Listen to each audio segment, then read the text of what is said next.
আজি आमे लेखिबा जुलाई मास 19 तारिख रो एसीसी डे बैठकर विवरणी। ମୁଁ ପ୍ରଥମେ ବୈଠକର ତାରିଖ ଦେଇଛି।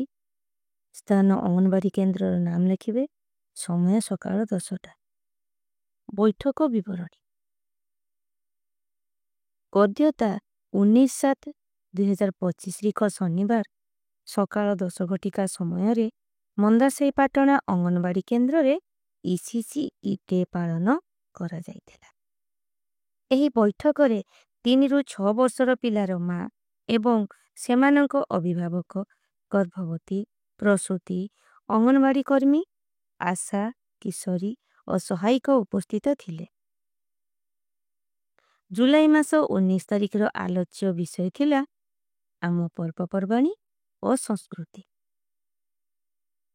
ଆମ ଦେଶ ଭାରତ ଏକ ବିବିଧ ସଂସ୍କୃତି ଓ ପର୍ବପର୍ବାଣୀର ଦେଶ। ଏଠାରେ ବିଭିନ୍ନ ଧର୍ମ, ଜାତି, ଭାଷା ଓ ପରମ୍ପରାର ଲୋକ ବସବାସ କରନ୍ତି।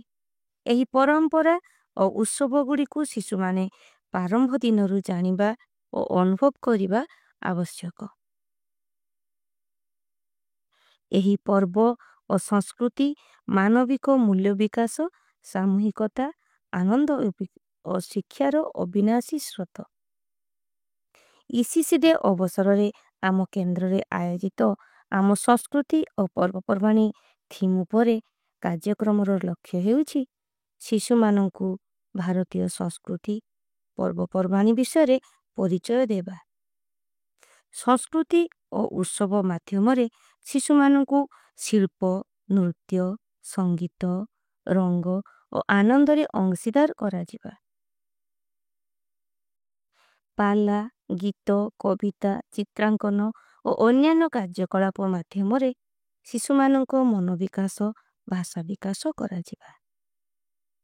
ଓଡ଼ିଶା ଓ ଭାରତର ମୁଖ୍ୟ ପର୍ବପର୍ବାଣୀ ଦୁର୍ଗା ପୂଜା, ଦୀପାବଳି, ହୋଲି, ରଥଯାତ୍ରା, ଇଦ୍, ଖ୍ରୀଷ୍ଟମାସ ଇତ୍ୟାଦି ବିଷୟରେ ସରଳ ଭାଷାରେ କାହାଣୀ କହିବା। ଶିଶୁମାନେ ପର୍ବପର୍ବାଣୀ ସମ୍ବନ୍ଧୀୟ ପୋଷାକ ପିନ୍ଧି ଆତ୍ମ ପ୍ରଦର୍ଶନ କରିବେ। ଚିତ୍ରାଙ୍କନ ପ୍ରତିଯୋଗିତା ଯେଉଁଥିରେ ଶିଶୁମାନେ ପର୍ବ ବିଷୟରେ ଚିତ୍ର ଆଙ୍କିବେ।